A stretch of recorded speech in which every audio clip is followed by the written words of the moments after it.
जी, जैसा कि आज हम बात कर रहे हैं नींद पर, लोगों को कई बार परेशानी होती है, खासतौर से आज की लाइफस्टाइल ऐसी है, भागती दौड़ती दुनिया में आगे बढ़ने की होड़ है, लोगों की नींद उड़ रही है। और हैरानी की बात तो ये हो जाती है कि नींद नहीं आना अब एक सामान्य बीमारी का रूप ले चुकी है। आज हम आचार्य जी से जानेंगे कि क्या नींद का ज्योतिषी कनेक्शन भी होता है। आचार्य जी। देखिए, नींद का शारीरिक एवं मानसिक स्वास्थ्य से न केवल गहरा संबंध है, अपितु मन एवं शरीर के रोग प्रतिरोधक क्षमता से भी इसका सीधा संबंध। नींद की प्रसन्नता से भी गहरा संबंध होता है। यदि आपको अच्छी नींद नहीं आती तो सब कुछ होने के बाद भी मन में उमंग व उत्साह का अनुभव नहीं होगा और न ही आप कुछ कर पाने में समर्थ हो पाएंगे। नींद का न आना इंसोमिया नामक बीमारी के नाम से भी जाना जाता है। अब प्रश्न यह उठता है कि हम कैसे जानें कि हमें यह बीमारी हो सकती है और इसका निदान क्या हो सकता है। देखिए, नींद न आने के बहुत से कारण हो सकते हैं, लेकिन ज्योतिष में स्पष्ट रूप से जब आपकी जन्म कुंडली में चंद्रमा व वायु तत्व, ध्यान दीजिएगा, चंद्रमा जो मन का कारक है और वायु तत्व का संतुलन जब बिगड़ता है तो आपको नींद में समस्या पैदा हो सकती है। किसी न किसी रूप में निश्चित ही पैदा होगी। वायु तत्व के बिगड़ने का मूल कारण मिथुन राशि, तुला राशि एवं कुंभ राशि में पापग्रह का होना होता है और इसके स्वामी की दुर्बल अवस्था है। देखिए, फिर से मैं बताऊं, मिथुन राशि, तुला राशि और कुंभ राशि और इनके स्वामी जब कभी भी पापाक्रांत हुए, दुर्बल हुए, तो निश्चित रूप से इस बात की संभावना बढ़ जाती है कि किसी न किसी रूप में आप नींद की समस्या से त्रस्त हो सकते हैं। वहीं चंद्रमा का दुर्बल होना भी वायु तत्व के संतुलन में गंभीर समस्या पैदा करता है, क्योंकि वास्तव में चंद्रमा मन का नेतृत्व करता है और नींद का संबंध भी मन से होता है।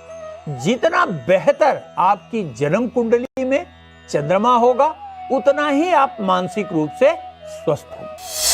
तो आचार्य जी, राशिफल के बाद में अब बात जरा नींद की कर लेते हैं। आपने नींद नहीं आने का ज्योतिषी कनेक्शन तो बताया, लेकिन ये भी जानना चाहेंगे कि जो लोग नींद नहीं आने से परेशान हैं, उन्हें उपाय क्या करने चाहिए। जी, आइए अब बात करते हैं कि यदि आप किसी भी तरह से नींद की समस्या से ग्रस्त हो तो आपको क्या करना चाहिए। यदि जन्म कुंडली में चंद्रमा निर्बल अवस्था में हो तो आपको पूर्णिमा का व्रत बेहद लाभ पहुंचाने वाला सिद्ध होगा। यदि कुंडली में चंद्रमा योगकारी होकर निर्बल हो तो मोती भी बहुत ही सहायता प्रदान कर सकता है। वायु तत्व की राशियां मिथुन, तुला एवं कुंभ के स्वामी ग्रह जैसे बुध, शुक्र एवं शनि पर गंभीर विचार आवश्यक होता है और आप किसी भी योग्य ज्योतिषी से विचार करा लीजिए और इन राशियों के दुर्बल होने पर या इनके स्वामी के दुर्बल होने पर इनका अवश्य उपचार करिए।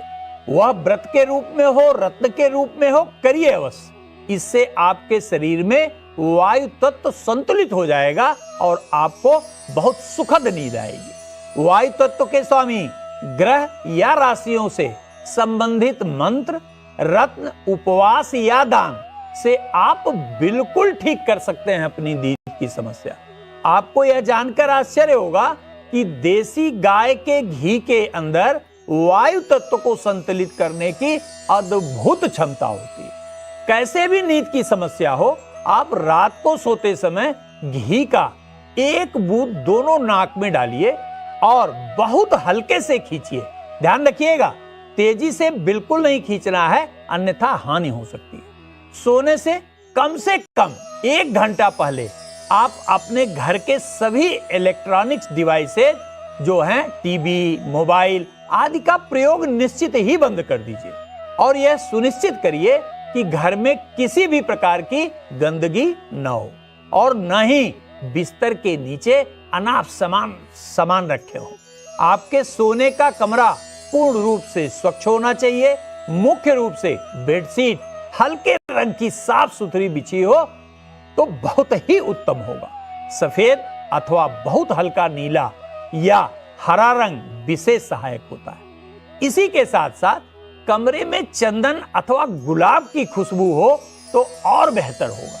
सोने से कम से कम भोजन 2 से 3 घंटा पहले करने का नियम बना लीजिए और बिस्तर पर जाने के पहले हाथ पांव अच्छी तरह अवश्य पोंछकर तब नींद का प्रयास करिए। जी, अब आपसे जानना चाहेंगे लोगों को नींद की समस्या से निजात दिलाने वाला महामंत्र क्या है आज?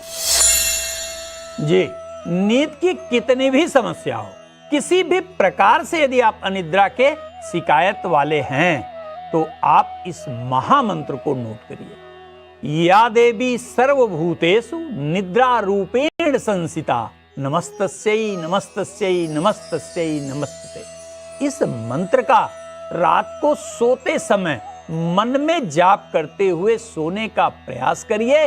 निश्चित ही गहरी नींद आएगी और आप स्वस्थ एवं प्रसन्न रहेंगे।